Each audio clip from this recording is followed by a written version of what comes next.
Hello and welcome to the Pros Thanksgiving Special. This year we will feature The Night Before Thanksgiving, an original short story by Sarah Orne Jewett.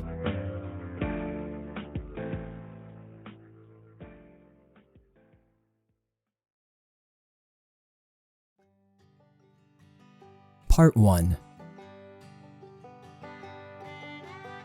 There was a sad heart in the low-storied, dark little house that stood humbly by the roadside under some tall elms.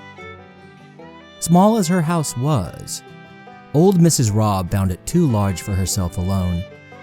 She only needed the kitchen and a tiny bedroom that led out of it, and there still remained the best room and a bedroom with the low garret overhead.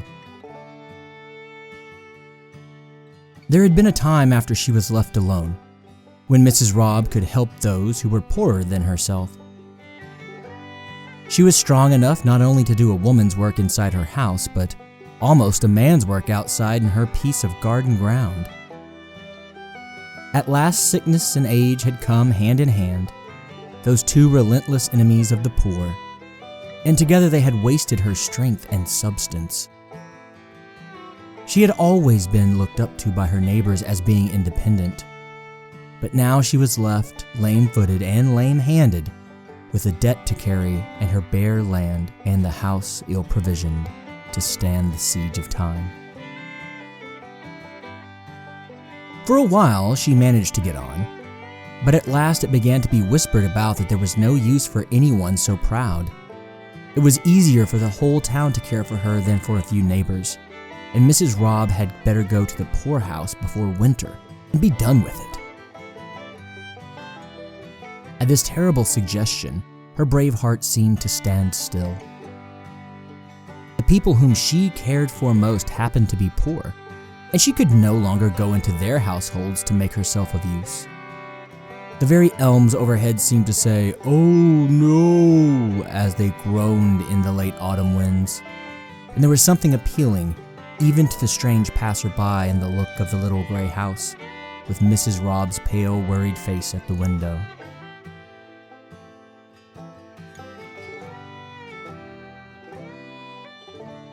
Part 2. Someone has said that anniversaries are days to make other people happy in, but sometimes when they come they seem to be full of shadows and the power of giving joy to others, that inalienable right which ought to lighten the saddest heart, the most indifferent sympathy. Sometimes even this seems to be withdrawn. So poor old Mary Ann Robb sat at her window on the afternoon before Thanksgiving and felt herself poor and sorrowful indeed. Across the frozen road she looked eastward over a great stretch of cold meadowland, browned and windswept and crossed by icy ditches. It seemed to her as if before this, in all the troubles that she had known and carried, there had always been some hope to hold, as if she had never looked poverty full in the face and seen its cold, pitiless look before. She looked anxiously down the road, with a horrible shrinking and dread at the thought of being asked, out of pity, to join in some Thanksgiving feast. But there was nobody coming with gifts in hand. Once she had been full of love for such days, whether at home or abroad, but something chilled her very heart now. Her nearest neighbor had been foremost of those who wished her to go to the town farm, and he had said more than once that it was the only sensible thing. But John Mander was waiting impatiently to get her tiny farm into his own hands. He had advanced some money upon it in her extremity and pretended that there was still a debt, after he cleared her wood lot to pay himself back. He would plow over the graves in the field corner and fell the great elms, and waited now like a spider for his poor prey. He often reproached her for being too generous to worthless people in the past and coming to be a charge to others now. Oh, if she could only die in her own house and not suffer the pain of homelessness and dependence. It was just at sunset, and as she looked out hopelessly across the gray fields, there was a sudden gleam of light far away on the low hills beyond. The clouds opened in the west and let the sun shine through. One lovely gleam shot swift as an arrow and brightened a far cold hillside where it fell. And at that same moment, a sudden gleam of hope brightened the winter landscape of her heart. "There was Johnny Harris," said Mary Ann Robb softly. "He was a soldier's son, left an orphan and distressed. Old John Mander scolded, but I couldn't see the poor boy in want. I kept him that year after he got hurt, spite of what anybody said, and he helped me what little he could. He said I was the only mother he'd ever had. 'I'm going out west, Mother Robb,' says he. 'I shan't come back till I get rich.' And then he'd look at me and laugh, so pleasant and boyish. He wasn't one that liked to write. I don't think he was doing very well when I heard. There, it's most 4 years ago now. I always thought if he got sick or anything, I should have a good home for him to come to. There's poor Ezra Blake, the deaf one too. He won't have any place to welcome him."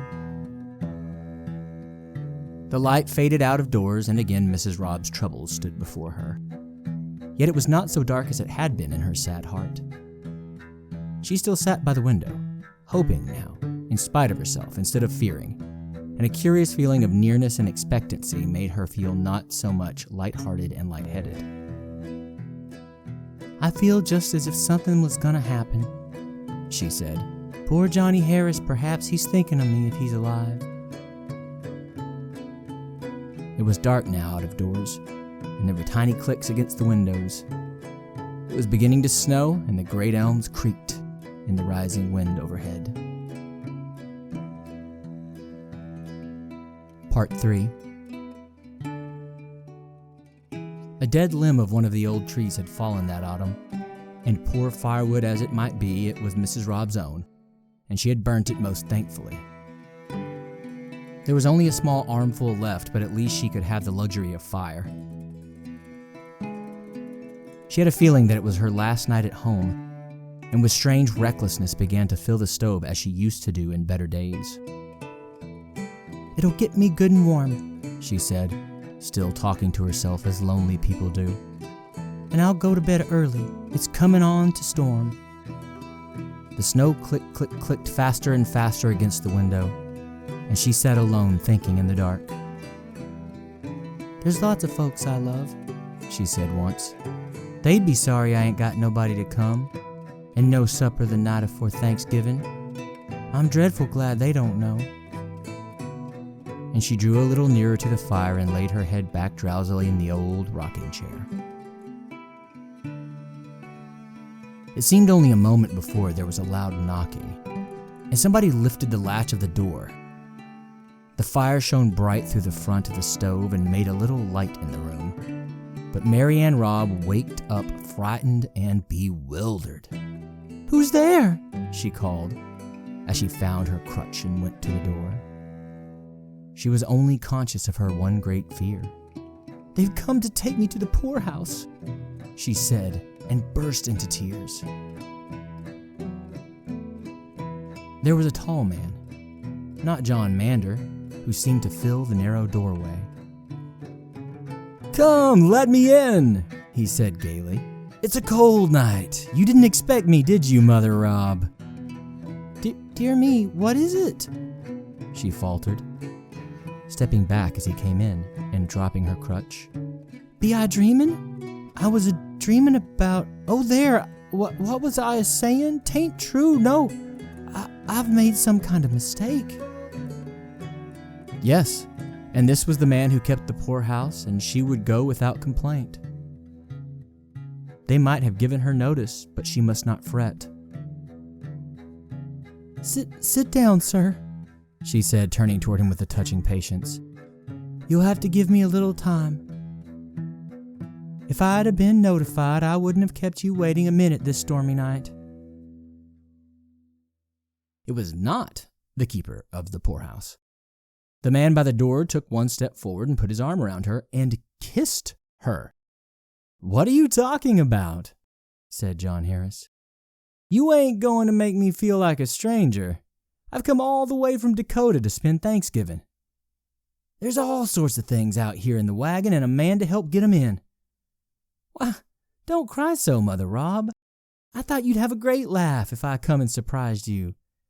Don't you remember I always said I should come?" It was John Harris indeed. The poor soul could say nothing. She felt now as if her heart was going to break with joy. He left her in the rocking chair and came and went in his old boyish way, bringing in the store of gifts and provisions. It was better than any dream. He laughed and talked, and went out to send away the man to bring a wagon full of wood from John Manders, and came in himself laden with pieces of the nearest fence to keep the fire going in the meantime. They must cook the beefsteak for supper right away. They must find the pound of tea among all the other bundles. They must get good fire started in both the cold bedrooms. Why, Mother Rob didn't seem to be ready for company from out west. The great cheerful fellow hurried about the tiny house, and the little old woman limped after him, forgetting everything but hospitality.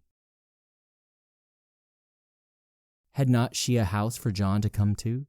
Were not her old chairs and tables in their places still? And he remembered everything, and kissed her as they stood before the fire as if she were a girl.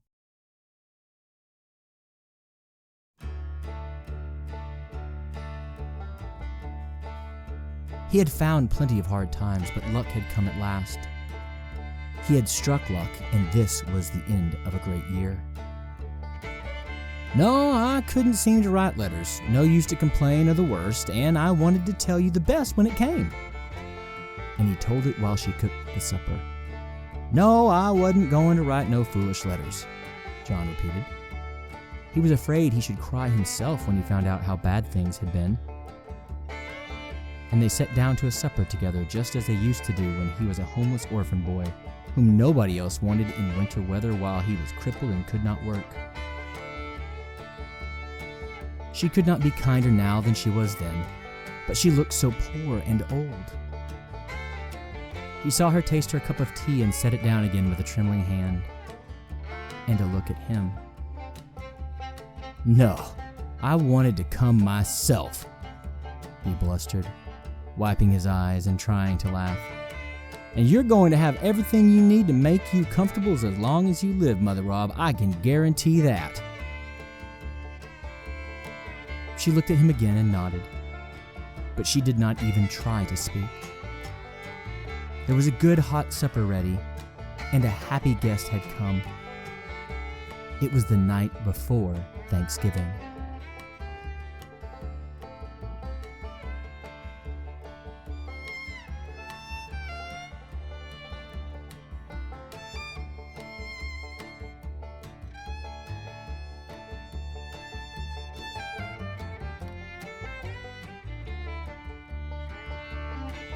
Thank you for listening to The Night Before Thanksgiving by Sarah Orne Jewett.